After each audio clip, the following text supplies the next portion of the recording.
Assalamualaikum warahmatullahi wabarakatuh. Kami dari kelompok 1, nama saya Safab Sari dengan NIM 0603521051. Saya Rizka Berliana Putri dengan NIM 0603521049. Nama saya Naura Rizky Hanifah dengan NIM 0603521078. Perkenalkan, nama saya Adam Fauzan dengan NIM 0603521089. Perkenalkan, nama saya Mauza Fatimatu Zahra dengan NIM 0603521087. Kami akan menjelaskan tentang psikologi Gestalt. Yuk disimak videonya. Psikologi Gestalt merupakan salah satu aliran yang mempelajari suatu gejala sebagai suatu fenomena. Dalam fenomena terdapat dua unsur, yaitu objek dan arti. Fenomena adalah data yang paling dasar bagi psikologi Gestalt. Gestalt adalah prinsip yang mempelajari suatu gejala yang dikemukakan pertama kalinya oleh Christian von Ehrenfels dalam eksperimennya mengenai musik. Selanjutnya saya akan menjelaskan tentang tokoh psikologi Gestalt yang kedua, yaitu David Hartley. Biografi David Hartley, yang lahir pada 8 Agustus tahun 1705 di Armley, Yorkshire. Ia merupakan dokter dan filsuf Inggris yang dikreditkan dengan formulasi pertama dari sistem psikologis yang dikenal dengan asosiasisme. Hartley juga terkenal karena mengajarkan psikologi fisiologis yang terpisah dari metafisika. Ia menerima gelar BA dan juga MA di Jesus College, Cambridge. Ia praktek kedokteran di Bury St. Edmunds pada tahun 1730 sampai dengan 1735, di London dari tahun 1735 sampai dengan 1742, dan juga di Bath. Karya David Hartley, ia pernah menulis dari Observation on Man, His Friend, His Duty, dan juga His Expectation pada tahun 1749. Buku ini dibagi menjadi dua bagian, yaitu bagian pertama tentang kerangka manusia yang mengandung kontribusi untuk psikologi, dan yang kedua tentang tugas dan harapan manusia yang hampir benar-benar teologis. Dua pengaruh utama dalam penelitiannya adalah Locke dan Newton.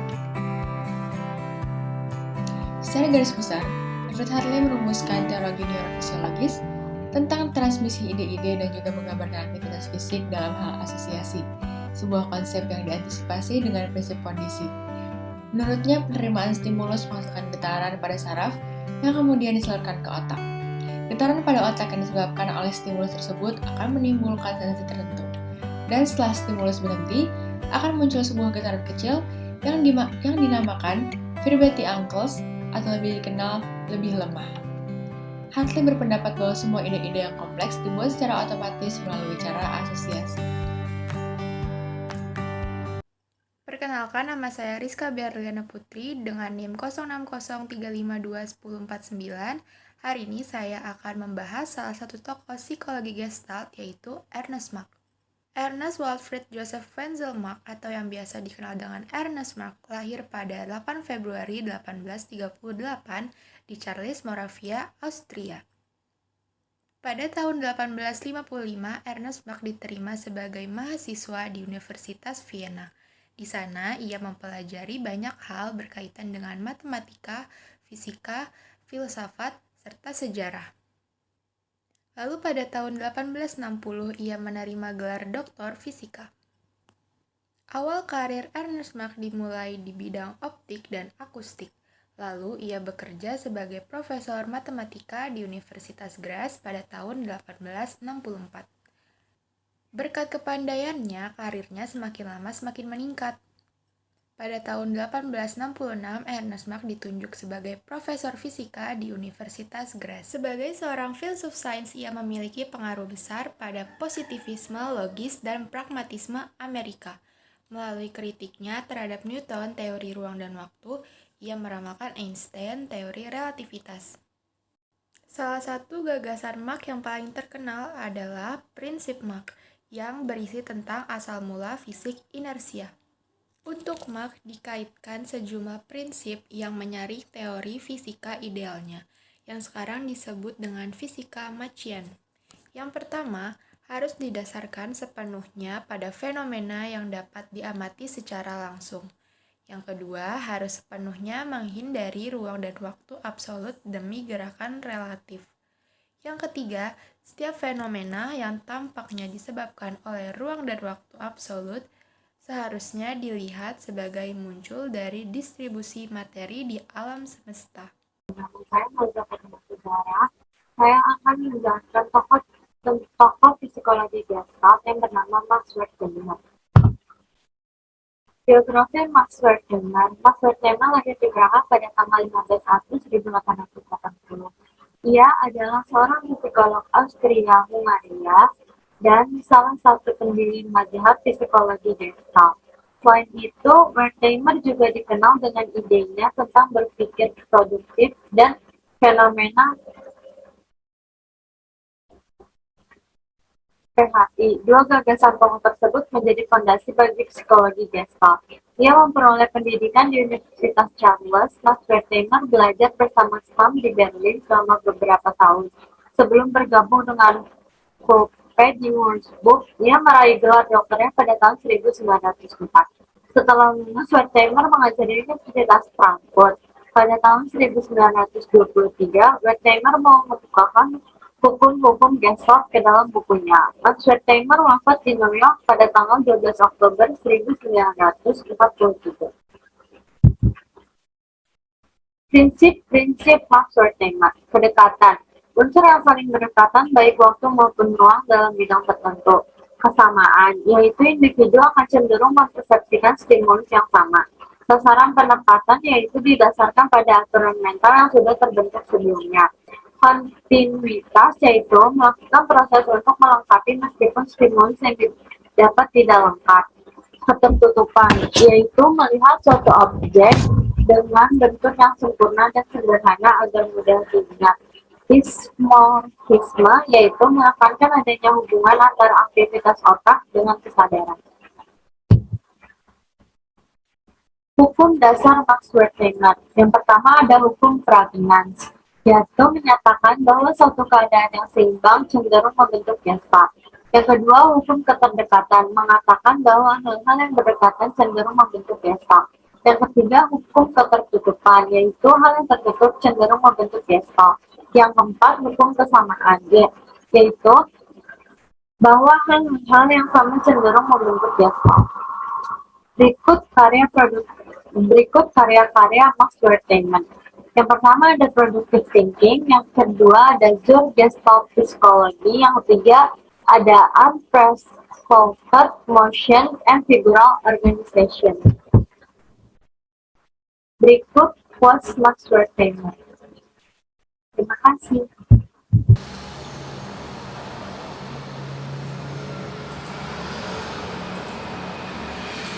Nah, di sini ada salah satu tokoh yang bernama Kurt Kafka. Kurt Kafka lahir di Berlin pada 18 Maret 1886. Ia studi di Berlin juga dan mencapai PhD dalam bidang psikologi tahun 1909.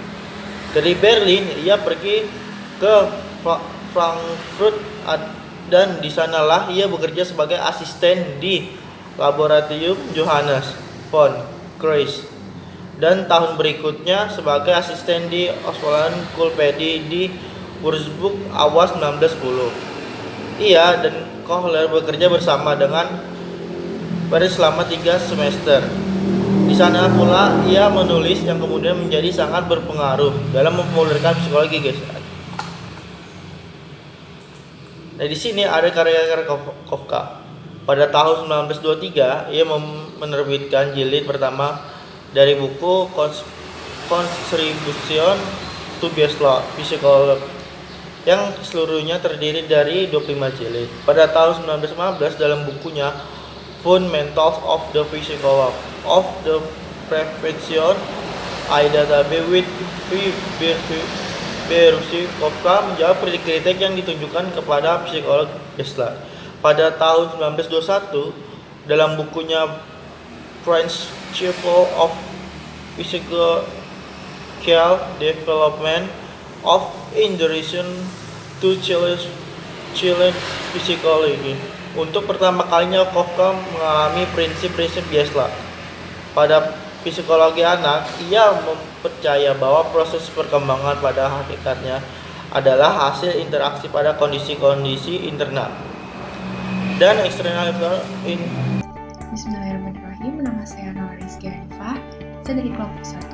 Saya akan mempresentasikan tentang psikologi Gestalt dengan tokoh Wolfgang Kohler.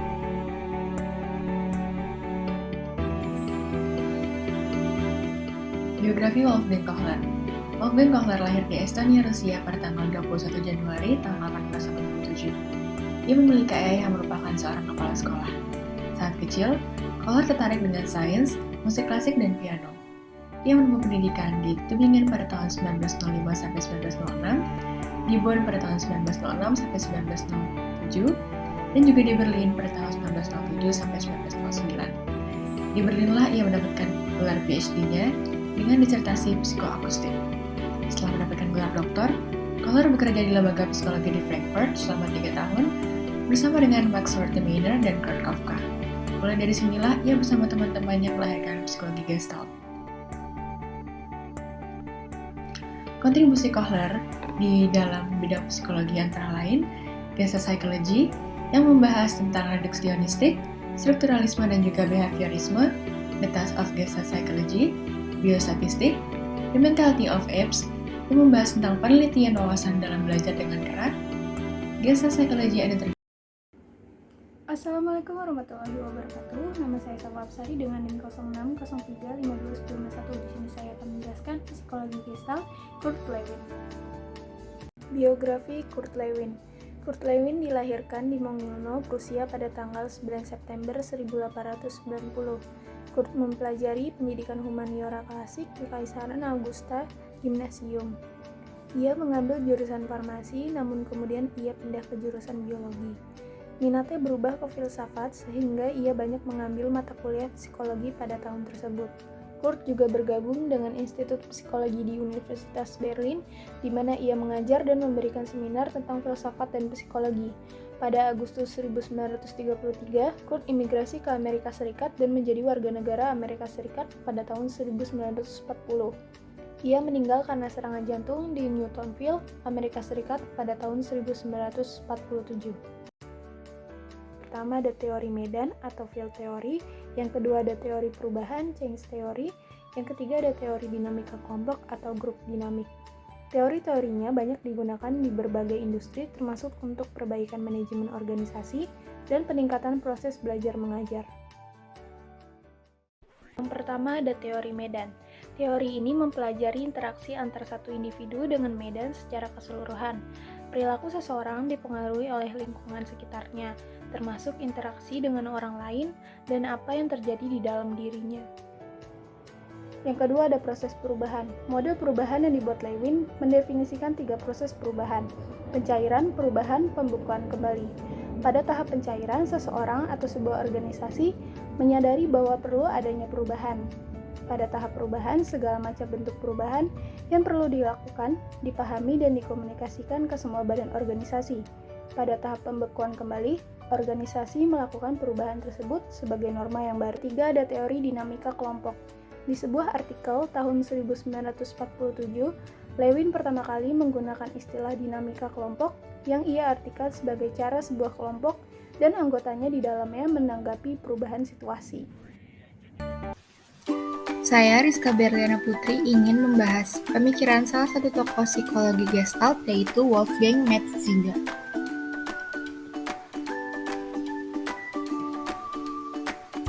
Wolfgang Metzinger merupakan salah satu penerus psikologi Gestalt. Ia lahir di Heidelberg, Jerman pada tanggal 22 Juli 1899 dan meninggal pada tanggal 20 Desember 1979.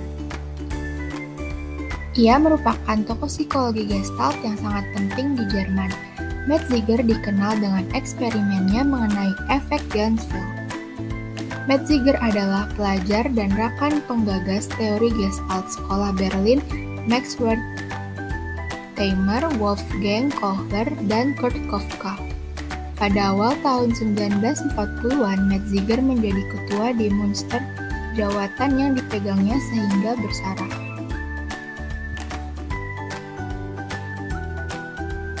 pemikiran Wolfgang Metziger.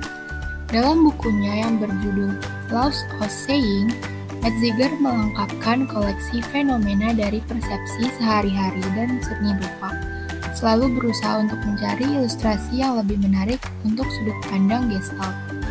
Argumen utama Wolfgang Metziger yang diambil dari teori Gestalt adalah bahwa objek yang kita rasakan dalam pengalaman visual bukanlah objek itu sendiri, tetapi gambaran persepsi dari objek yang dibangun oleh otak kita menurut aturan alam.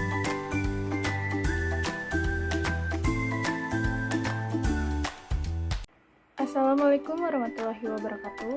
Nama saya Sofa Aksari dengan NIM 0603521051. Di sini saya akan menjelaskan tokoh psikologi Gestalt F. Kruger. Pada tahun 1924, Kruger memperkenalkan pada dunia psikologi istilah Gensheit di Leipzig. Gensheit berasal dari kata Jerman Das Ganze yang berarti keseluruhan. Sampai sekarang, istilah Gestalt masih dianggap sama dengan Gensheit. Sehingga dalam buku-buku istilah itu sering dicampur adukan, aliran Gensheit sering tidak dianggap sebagai aliran tersendiri. F. Kruger seringkali tidak dicatat dalam buku-buku sejarah psikologi. Pendapat F. Kruger. Kruger berpendapat bahwa psikologi Gestalt terlalu menitik beratkan pada masalah persepsi objek, padahal menurut Kruger adalah penghayatan secara menyeluruh terhadap ruang dan waktu, bukan hanya persepsi saja atau totalitas objek-objek saja.